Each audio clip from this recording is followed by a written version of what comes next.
I don't care who you think you are. You need to leave my store right now, or I will call security to kick you out. The voice echoed through the pristine Beverly Hills jewelry store as 42-year-old David Mitchell, the black man, stood face to face with store manager Patricia Whitman. David's hands trembled with barely contained rage, his tailored suit perfectly pressed despite the chaos unfolding around him. His eyes blazed with an intensity that made everyone in the store freeze. There was something in his gaze that spoke of power barely restrained, of someone who had been pushed past his breaking point. Patricia's face flushed red as she reached for her phone. "I'm calling the police. You look like a thief and should be arrested." But David was already one step ahead, pulling out his own device with hands that had stopped trembling and were now deadly unsteady. "Go ahead, call them. But first, let me make my call." Little did Patricia, the manager, know that this was the beginning of her downfall when the man she humiliated revealed who he really was. Before we dive into this story, if you believe everyone should be respected no matter their skin color, hit the subscribe button, type respect, and tell us what country you're watching from in the comments. David Mitchell, 42 years old, was the founder and CEO of Luminous Designs, a company that owned 47 stores across 12 states, generating $180 million in annual revenue. He had stores in Beverly Hills, Manhattan, Chicago, and Atlanta. Celebrities wore his designs on red carpets. His engagement rings were featured in magazines. He had been on Forbes' list of America's richest self-made men for the last 8 years. But here's what made David truly remarkable. Despite having more money than he could spend in 10 lifetimes, he still drove his 2003 Honda Civic, the same car he had bought when his business finally started making real money. When people asked him why he didn't upgrade to a luxury car, David always gave the same answer. "It's a waste of money. This car gets me where I need to go, and every time I look at it, I remember where I came from." Every morning, David followed the same ritual. He woke up at 5 o'clock a.m., put on his signature bracelet, and decided which of his stores to visit unannounced. This wasn't about checking up on employees or looking for problems. It was about making sure that every customer who walked into a Luminous Design store got treated the way David wished he had been treated during the years when he was struggling. "I built this company," David often told his employees, "so that no one would ever have to feel the way I felt when people looked at me and decided I didn't belong somewhere." Let me tell you about the store where all the drama unfolded. Luminous Designs Beverly Hills. This wasn't just any store in David's empire. This was his flagship location, his pride and joy, the crown jewel of everything he had built. Located on Rodeo Drive, this store generated $2.3 million in revenue every single month. It was where A-list celebrities shopped for red carpet events, where old Hollywood money families had been customers for years, where engagement rings worth more than most people's houses were just another Tuesday sale. David had designed every detail of this store himself. The lighting had been positioned to make every diamond sparkle perfectly. Running this flagship location was Patricia Whitman. Patricia was 38 years old with perfectly styled hair and a wardrobe that screamed old money. She had grown up in Connecticut in one of those families where wealth wasn't new or flashy. It was just a fact of life, like having blue eyes or brown hair. Patricia had seen her new job as more than just managing a store. In her mind, she had been elevating the brand. She had been bringing a level of sophistication and exclusivity that she felt the company needed. Patricia had genuinely believed that not every customer was right for Luminous Designs, and she had taken it upon herself to decide who was worthy of the full Luminous experience. Working under Patricia had been 26-year-old Kevin Taus, the assistant manager, who was everything Patricia wasn't. Then there had been Ashley Chen, the 23-year-old sales associate, who represented everything beautiful about David's vision for his company. And finally, there was Marcus Johnson, the 45-year-old security guard who had needed this job more than anyone else in the store. On this particular morning, David had decided to make one of his surprise visits to the Beverly Hills store. He had climbed into his Honda Civic, the same car that always got strange looks when he parked it in front of luxury stores, and had driven through the streets of Beverly Hills toward the store that represented everything he had worked for. When David walked through the front door of his Beverly Hills flagship store, the first thing he noticed wasn't the gleaming displays or the soft classical music. It had been that one of the display cases was slightly crooked, but David hadn't said anything about it. This had been supposed to be an unannounced visit to observe how his store operated when the CEO wasn't expected. He had straightened his navy blazer, touched his grandmother's bracelet for luck, and walked deeper into the store he had designed from the ground up. David headed straight for the centerpiece of the entire store, the Aurora collection. This hadn't been just any jewelry display. This had been David's personal masterpiece, a $2 million collection of rare diamonds that represented the absolute pinnacle of his company's craftsmanship. The Aurora necklace had been priced at $350,000, and David had considered it one of the most beautiful pieces he had ever seen. As David approached the Aurora display, Patricia had noticed him and walked over with what appeared to be a friendly smile. But if you had looked closely, you could have seen that Patricia's smile hadn't quite reached her eyes. She had already sized up David based on his appearance and made assumptions about what kind of customer she was dealing with. "Hi there," Patricia had said in a voice that was just a little too cheerful, a little too condescending. "Are you looking for something special today?" David, who had had no idea that he was being judged, had responded with genuine enthusiasm. "Yes, I'd like to see the Aurora collection." The moment David had said those words, Patricia's fake smile had faltered. The Aurora collection hadn't been something you showed to casual browsers. These had been museum-quality pieces that required serious buyers with serious money. Patricia's voice had taken on a different tone as she said, "Oh, those are our premium pieces. They start at $200,000. David had been able to hear the change in Patricia's voice, but had given her the benefit of the doubt. "I understand," David had replied calmly. "I'd still like to see them." Now Patricia had been in an uncomfortable position. She hadn't been able to just refuse to show the jewelry. That would have been too obviously discriminatory, but she also hadn't wanted to waste time with someone she had decided couldn't afford these pieces. "Do you mind if I ask what the occasion is?" Patricia had asked, hoping to find a reason to steer David toward less expensive options. David had been genuinely puzzled by the question. In all his years of buying and selling jewelry, he had never been asked to justify why he wanted to look at something. "Does it matter?" he had asked. Reluctantly, Patricia had unlocked the Aurora display case, but had hovered over it protectively, like she was guarding the crown jewels from a potential thief. She had moved slowly, clearly hoping that David would get bored and walk away. But David hadn't walked away. Instead, he had leaned in to examine the pieces with the practiced eye of someone who had been in the jewelry business for over 2 decades. He had pointed to the centerpiece necklace and said, "The cut on this diamond is exceptional. Colombian origin?" Patricia had been completely caught off guard. How had this man known about diamond origins just by looking? Customers didn't usually have that kind of knowledge. "How did you—" she had stammered, but David had continued his examination. "And the clarity is flawless. But I noticed the setting could be improved. The prongs are slightly uneven." Patricia was completely caught off guard. How had this man known about diamond origins just by looking? Customers didn't usually have that kind of knowledge. "How did you—" she had stammered, but David continued his examination. "And the clarity is flawless, but I noticed the setting could be improved. The prongs are slightly uneven." Patricia had gotten defensive. No one had criticized the craftsmanship in her store, especially not some random customer who had driven up in a Honda Civic.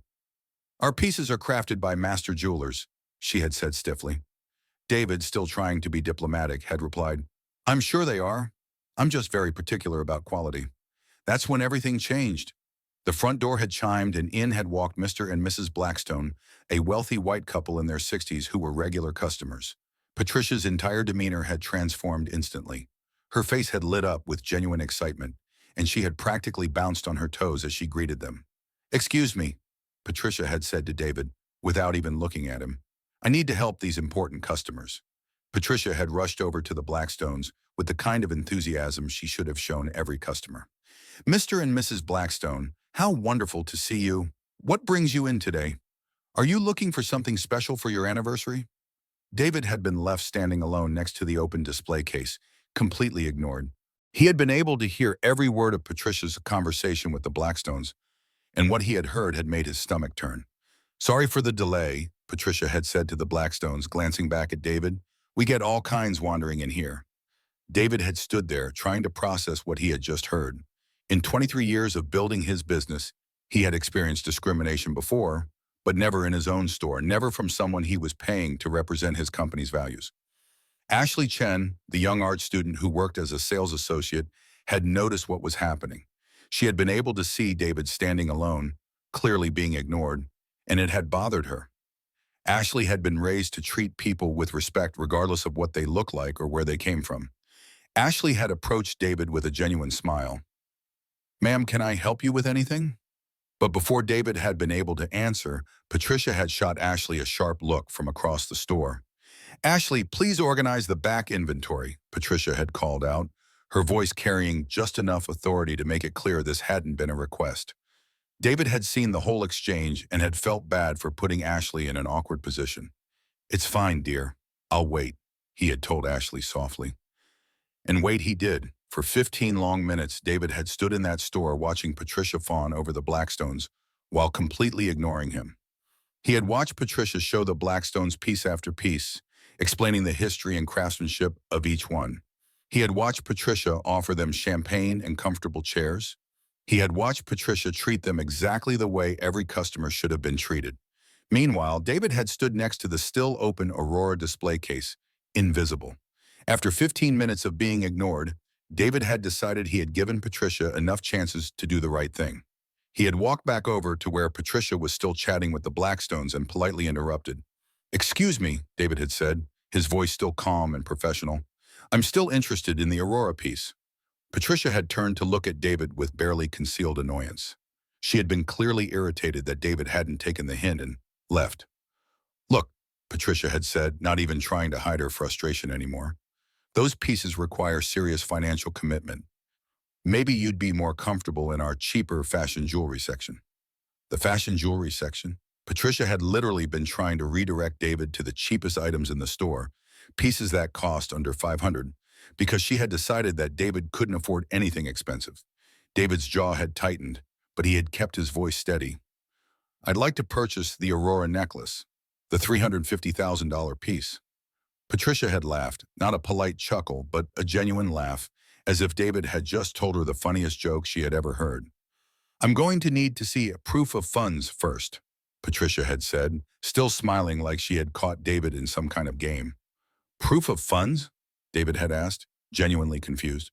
"Credit cards, bank statements, something that shows you can actually afford this," Patricia had explained, as if she were talking to a child who didn't understand how money worked. David had looked around the store, his mind racing. Is this standard policy for all customers? Patricia had glanced over at the Blackstones, who had still been browsing comfortably without anyone asking them for financial verification for purchases of this magnitude. "Yes," Patricia had lied smoothly, but David had been watching the Blackstones for the past 15 minutes. He had seen them handle pieces worth just as much as the Aurora necklace. He had seen Patricia offer them champagne and treat them like royalty, and he had noticed that not once had Patricia asked them for proof of funds, credit checks, or any kind of financial verification. David had turned to her. "Your standard seems to vary based on skin color." That accusation had hit Patricia like a slap across the face. Her voice had risen an octave as she had practically shrieked. "That is completely inappropriate. I'm going to have to ask you to leave." But David hadn't been backing down. Not this time. Not in his own store. "I'm not going anywhere until I speak to your manager," David had said. Patricia's face had turned red with rage. "I am the manager!" David's voice had remained steady, but there had been steel underneath it. "Now then, I want to speak to your manager." "There's no one above me at this location," Patricia had declared, puffing herself up with self-importance. "This is my store." Something in David's expression had shifted. His voice had dropped to barely above a whisper, but somehow it had carried more threat than if he had been shouting. "Your store!" That was when Patricia had made the biggest mistake of her career. Instead of recognizing the danger, instead of hearing the warning in David's voice, Patricia had doubled down on her arrogance. "Yes, my store!" Patricia had screamed, her accent becoming more pronounced as her composure cracked. "I run this place, and I decide who gets served and who doesn't." David had stood up straighter, and for the first time since walking into the store, he had looked every inch the powerful business person he was.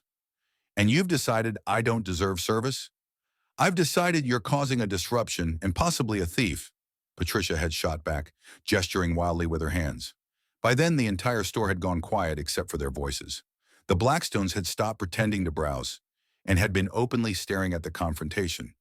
Other customers had pulled out their phones and had been recording everything. Ashley had stood frozen behind the counter, her hand covering her mouth in shock.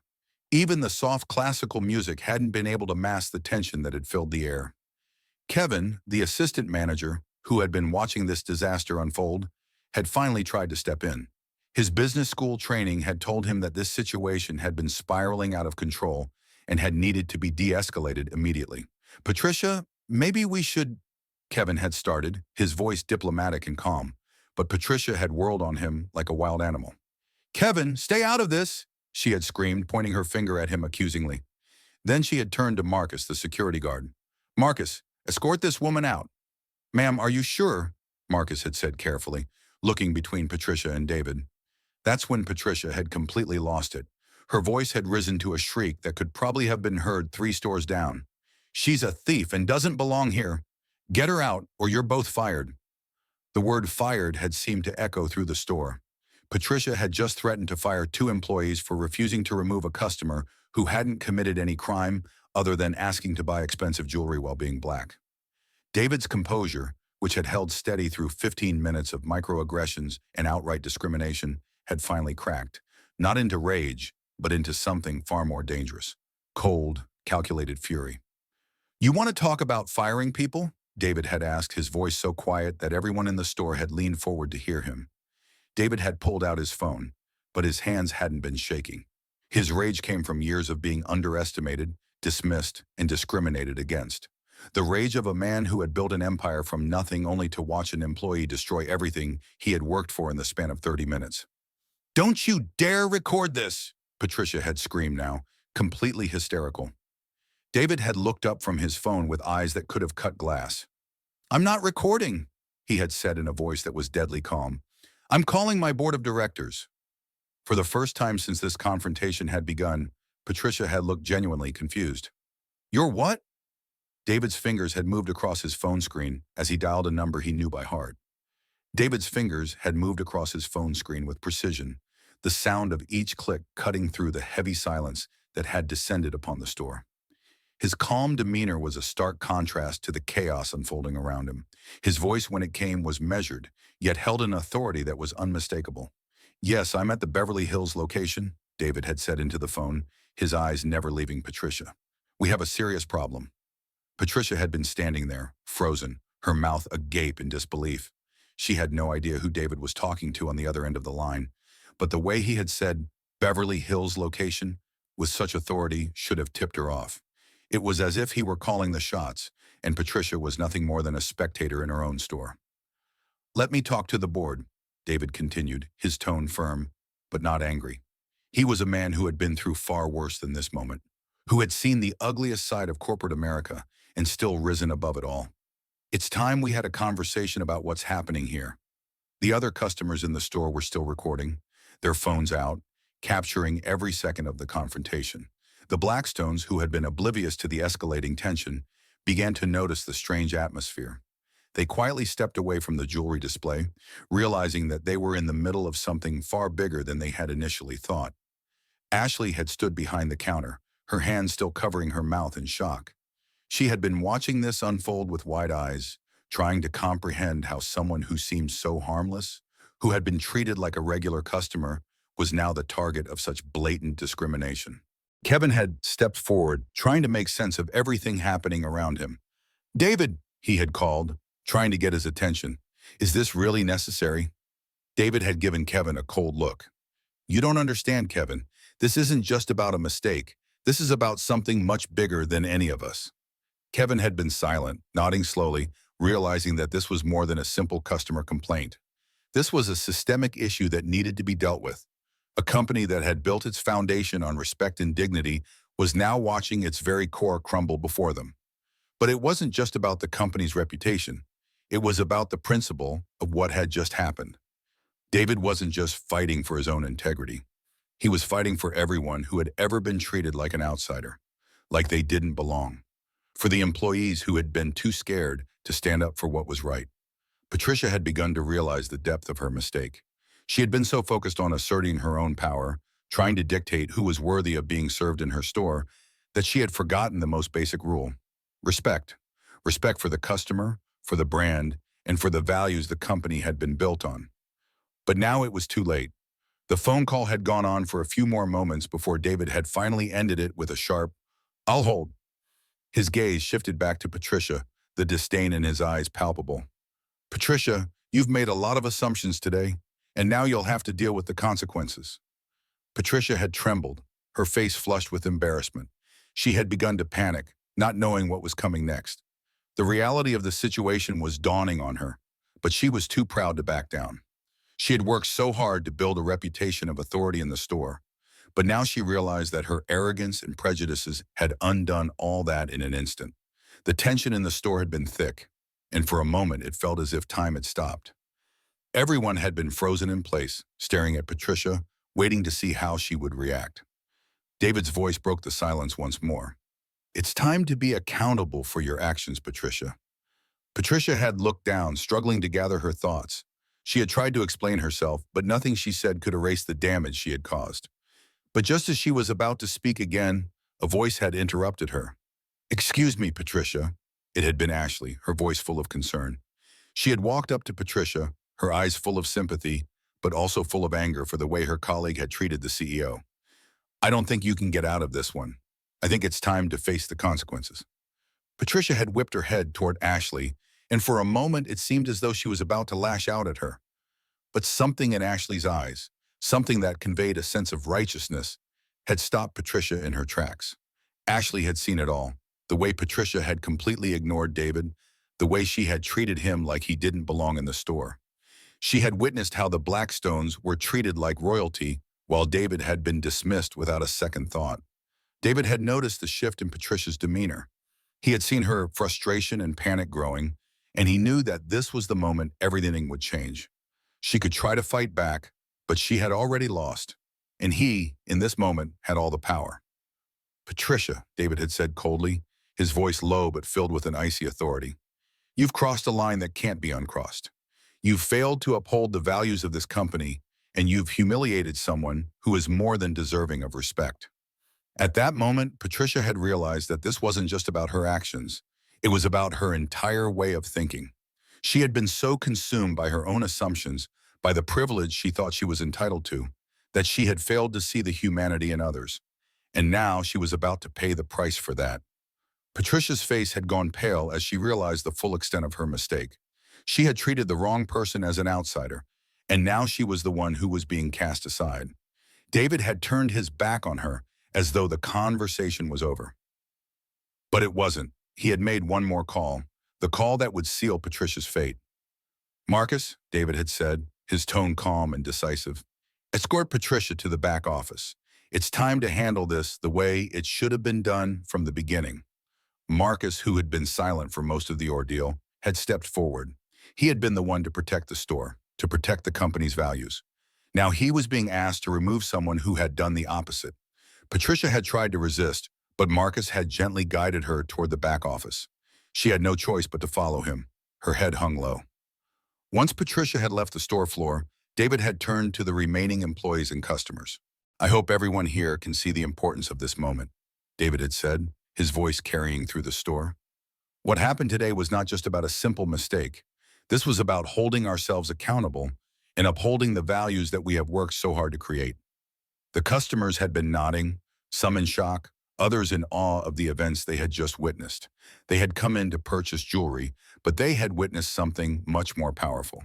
They had seen the consequences of discrimination and how, when faced with it, the right person would stand up regardless of the pressure. I'm not angry, David had continued. I'm disappointed, yes, but I'm not angry. What matters is that we've learned from this, and we've made it right.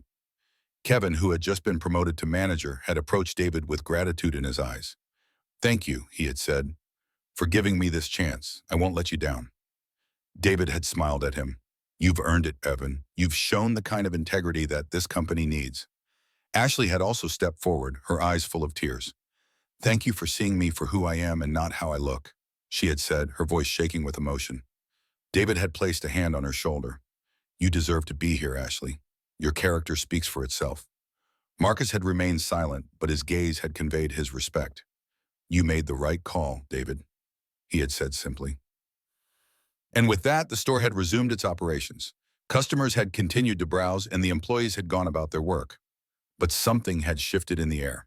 The Luminous Design store in Beverly Hills had just witnessed a moment of justice, and everyone in that store had been a part of it. Patricia's world was unraveling before her eyes. The once secure position she'd held, the authoritative role she had enjoyed for so long, was evaporating in an instant. Her knees wobbled beneath her as Marcus gently ushered her toward the back office. For a moment, it felt as though the very foundation of everything she had worked for had cracked open. She had been so sure of herself, so sure that her assumptions about the people she encountered were right. The world she lived in was one of privilege, where appearances mattered, and where the color of one's skin could determine whether or not they were worthy of service. But Diana had just shattered that illusion. She had stood her ground, faced down Patricia's disdain, and reminded everyone in that store of something far more important than status: the ability to treat people with dignity. Once Patricia had been led to the back office, the tension in the store remained palpable. The employees continued to watch the unfolding events, their eyes wide with shock, fear, and uncertainty.